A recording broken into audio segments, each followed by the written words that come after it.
How we doing, guys? Welcome back to the channel, and today I have a subscriber requested video. One of my subscribers just wanted to know what I had on my action bar and what kinds of controller schemes I had, if I've changed my controller scheme at all, which I have done, and I'll go over that. I'm also going to touch on the reason why some of these skills are in there, how I use some of these skills. I'm going to go over a couple of catches. This isn't an official ninja guide of any kind. This is just a few tips and tricks that I'm going to throw out there for any ninjas that it might help you, or maybe you already know it, or maybe you don't like it and you're not going to use it. That's completely fine as well. You should always play your class the way you want to play it and how you find it efficiently and what you have success with. If you can learn from other people bits and tips and tricks, then try and implement that into your game style. But end of the day, it's your game, play it how you want it. And without any more delays, going into my controller setup first, I use an Xbox Elite Series 2 controller. The Series 2 is a lot better than the Series 1, the old Elite controllers in my opinion. It just feels really I can't really explain it. I'm not getting paid for this to promote the product. I just find this to be a very, very solid product. It feels really good in the hands, it's really responsive, and I just think it's great. But you don't need it. It does cost £160 to buy, so it's really expensive. It's not something you need. You can be just successful with the claw, with clawing. And if you have the old Elite controller, a little trick I can give you guys, if you either bought the extended warranty or if it's still the first year that you bought your controller, because all Elite controllers come with a 1-year standard warranty, and you can extend it by a further 2 years as well. They've actually changed it to monthly payments instead of a one-off payment. So now you can have your Elite controller, what's it called, covered for life by paying monthly £2 a month, I think it is, which is, it's good. I don't know if I prefer the old version or the new version. But if you do have one of the old ones and it's still within warranty, this is what I did. I actually had an issue with my controller. My right D-pad wasn't working. So I took it in, I was like, look, I've got this problem, and they said, we don't do these controllers anymore, we've got the new one. So I had to pay the difference. My old Elite I bought for 120. This one I think is 150 or 160, I can't remember now. So I had to pay either 30 or 40 bucks for the difference, and I got that. So if you guys have any issues with your controller, you could probably even fib to them a little bit and just say, listen, I got some drift on my stick, and they'll do the exchange for you either way. So that's a little tip I'm going to give you for the controller side of things. But I have remapped my controller. So quickly before I show you how to remap, I've changed my right stick to become right on the D-pad. So that's my blade spin. And I've changed my left stick to become down on the D-pad. So that's my block jump. Now I can use these moves without taking my fingers off my movement sticks, which is really, really good. And since I also have an Elite controller, I've got some pads on the back of my controller, so I don't have to take my hands off my looking sticks to press A, B, Y, or X, which is quite nice. There's nice little quality of life things. You can obviously still claw your way through it, but it's just easier on the hands, especially for ninja that requires a lot of inputs. I'm getting a bit older, so I find it quite a lot easier just to use the Elite controller rather than the old clawing method. But here we go. This is what I have done to my controller. You can do the exact same if you're not using an Elite controller. The only difference is, if you look closely at my setup, you can see I haven't reconfigured my left stick. So technically I don't have any button on this configuration of my Elite controller for left stick, which is used for auto pathing. So I can't auto path. But I can just change the profile to 2 or 3 on my Elite controller by a press of a button. So when I want to auto path, I'll just change that profile to BF5 or BBB. Doesn't really matter. It's exactly the same as this, but without the changes to my thumbsticks. Now I'll show you guys how to make one from scratch. Let's just call this BDO 2. You can see I got BDO underneath. I did already make a video, but it was corrupt, so I had to make I have to re-record the whole thing, which is a little bit annoying, but we'll get it done. So once you get onto this screen here, we're gonna change the click right stick. So you can see here, it's the right stick with the little arrow pointing down. We're gonna change it to right on the D-pad. Now you guys can change it to whatever you want. If you want to change it to something else, go ahead and change it to something else. But I would recommend using your left and right stick for something a bit more valuable than putting away your weapon and auto-passing. I think that's a bit of a waste of a stick that is an input that's so easy to press. I highly recommend changing it to something more useful for PvP. Whether it is a bumper, whether it is a D-pad item, a bumper item, or a button press, just change it to something a bit more useful. So here we go, we're changing our left stick to down on the D-pad. I don't actually know what the shift, like there's primary and shift. I really don't know what that means, but I just changed both of them. So then we're gonna come over here. So now that I've changed those, I need to re-put the sticks onto my D-pad.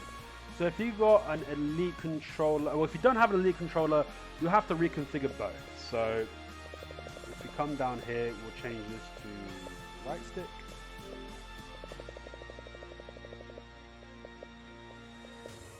There we go. Oh, no, made a mistake there. My bad. So you change this to the right stick here. And then you would also do the same for down the D-pad. I've had a lot of issues for muscle memory.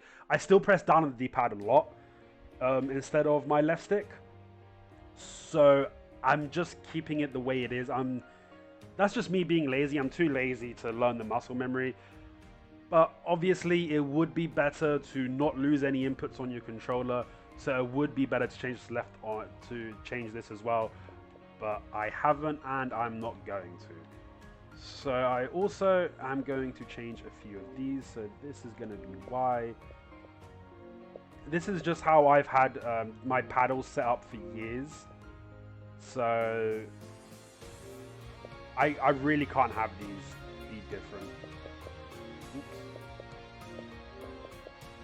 Change that to X. Change this to B. There we go. I think that is all right now. So BDO 2, AYBX. Yep. So that is it. So now I'm going to slot this into slot 1 just to show you guys that it works.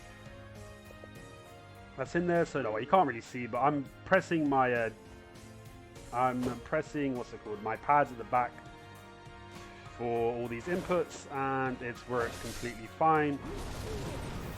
Yeah. So that is 100% right. And now let's go into what I have on my D-pad, some important skills and just little tips for the class that I'm going to give you guys. Just general stuff. If you guys want an actual ninja guide, I'd highly recommend going to Yellow's ninja content. He's got the best ninja guide out there on YouTube. So definitely go check him out.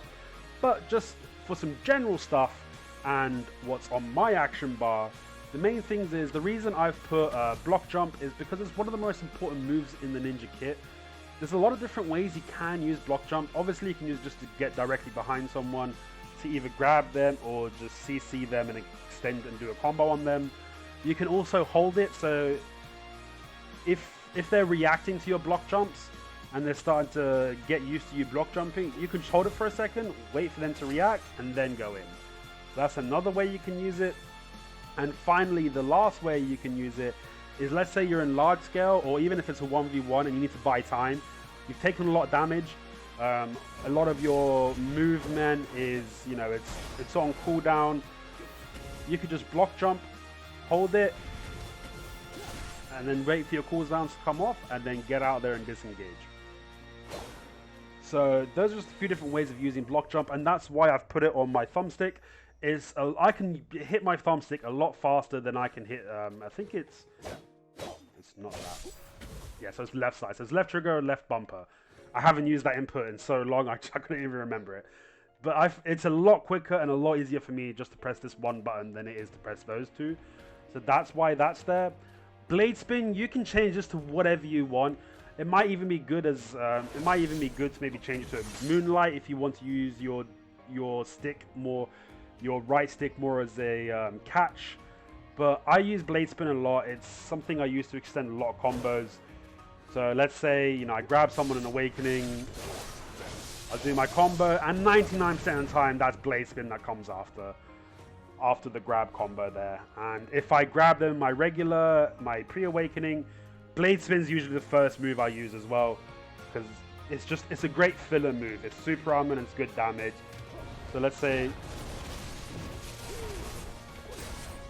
you know, that's just, blade spin is a staple. It's really good for a couple other things that I'm going to get into a bit later on as well. But that's why I have it there myself personally, but you can change your thumbstick to be something else if you prefer. However, block jump is one I would recommend definitely keeping on a thumbstick for ease of use. And illusion of restraint, it just has to be on your D-pad. Like, you have to put it there if you want to use the move. And the last one, moonlight. So the reason moonlight is on my primary D-pad, so what I call primary D-pad is basically everything that doesn't require the left trigger input, and then my secondary D-pad is everything with the left trigger input. So I think the left trigger input is moves that you're just not using as often, whereas your primary D-pad is the moves that you're using all the time. Now, even though I don't use Moonlight all the time, I do use it more than I use Shackles, which is this move here. And the reason is Shackles, it just keeps you locked down for a lot longer than Moonlight. I say a lot longer, just a bit longer than Moonlight. And that can definitely get you killed in PvP.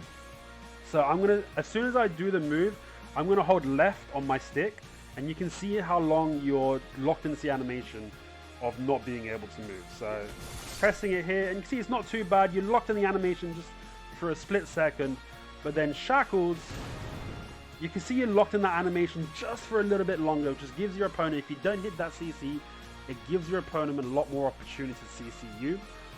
These two moves I wouldn't recommend using in large scale.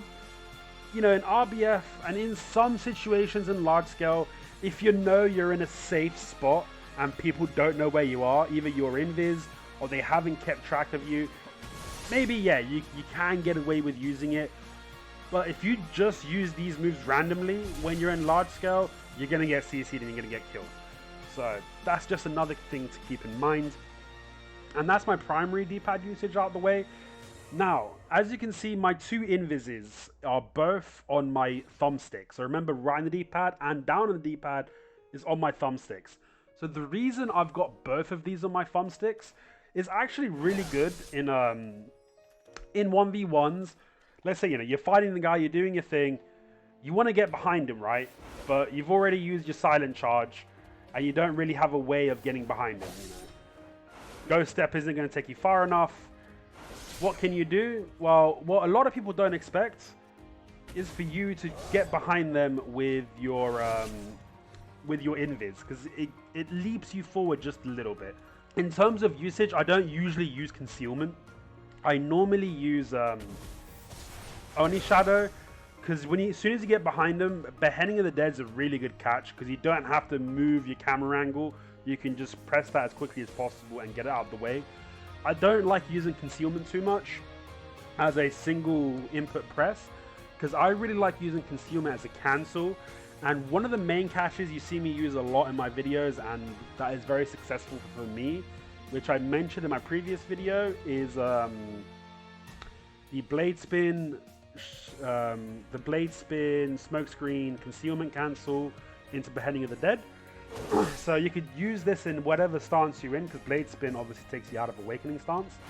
So, you know, let's say you're fighting the guy, and depending on the class, depends on the range you want to be. If it's a grab class like a striker that is using his grab a lot, I wouldn't recommend being too close to the person. I recommend just being out of distance of his grab. But if you're going against like a Sork or a Musa or anything like that, classes without grab, I'd recommend being right next to them, because the smoke screen cancel part can also can also CC your opponent. So this is what it's going to look like here. It's just really good just to get behind the person. The smoke screen can CC them as well as the blade spin. So it's really good catch in my opinion. Definitely try. It's not something I learned myself. This is something I learned watching Yellow use it. So it's definitely a move I got from him, and I've used it to a lot of success on Xbox. And then finally, Shackles is just, you can put something else here instead of Shackles, maybe Smokescreen. I see a few ninjas use. I still like it as just the extra catch. You know, people really don't expect you to use it, so you can get away with it sometimes. Right, this is going to be a quick cut in the video. I forgot to show off my last menu item, which is the ring menu for my miscellaneous stuff. So left trigger, left of the D-pad, I've got my campsite, toggle PvP, raid absorption, my maid/butlers, my fairy, and my 3 foods. So depending on what foods I'm going to be running, will depend what these 3 will be. Usually Serenity Meal is the one that I'll be subbing out for either like a Valencia meal or Knight's Combat Rations or just something different. But Cam Sylvia and King Jungle Hamburger are always there. And that's it. I'm going to cut back to the rest of the video now. But that's basically my hotbar and my controller setup. And then finally I'm going to end with the skills that I have locked or I don't use. So let's start with Awakening. I have Evasion locked. Evasion isn't actually that bad. The Ninja Evasion isn't as bad as other classes because it's pretty quick. So there is an argument for not having it locked, and it's actually really good for history grinding, for repositioning. It's actually really easy to use Evasion, but it does get me killed sometimes. Sometimes I feel like it evades instead of ghost stepping, and that does get me killed, so that's why I have unlocked it. Sorry, that's why I have locked it. And then the next one is Throw Kick. So one of the main cancels you could do for your Shadow Stomp is you do Floor Sweeping into Shadow Stomp to cancel the animation. In a high octane situation, sometimes you're just pressing buttons really quickly and you press B before pressing down. And if that happens, you're gonna do a Throw Kick instead of your Floor Sweeping. And then when you come to do your Shadow Stomp, you end up doing a slow Shadow Stomp instead of a fast one. So that's why I've locked it. But if you're someone that's really mechanically skilled that doesn't make these little mistakes, then you can definitely keep it unlocked and use it as an extra catch because it does have floating on there. So that is completely up to you. I've just chosen it for me to lock it. And I think, is that everything that I've locked? I'm pretty sure everything else. Yeah, that's it. That's the only 2 things I've locked in my pre-awakening. But in my awakening, there's a lot of moves that I just don't use. I didn't bother to learn. Vengeful Barrier, I haven't learned, but this is actually a really good move for Arkman's grinding, and it is kind of useful sometimes for PvP as well. It lets you use your block, because right now, if I use my block in PvP, I'm kind of locked in the animation, just the regular left bumper block. It's not a good move to use as a ninja, but sometimes when you're being a bit lazy in RBF and you just kind of want to sit back and you don't want to keep iframing, you can just press left bumper and hold it. I will be unlocking this move after I finish. Right now, basically on my ninja, I've got everything I want. I'm just leveling up Crescent Slash just for that little bit extra damage. So once I get absolute Crescent Slash, I will then be unlocking Vengeful Barrier.